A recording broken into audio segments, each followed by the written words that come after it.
Ladies and gentlemen, presenting to you the next, well, maybe the next, well, could be the next President of the United States, Paul Robertson.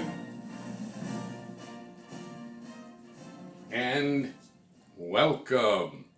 Haven't seen you for a while, but I just want you to know today, November 3rd, you have to get out there and vote.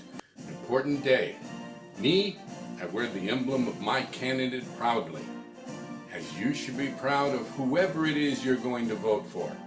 So get out there, wave your flag, and remember that this is one of the most important things you do, is to vote. Because your vote does matter, and what you have to say does matter. So vote, and don't waste time.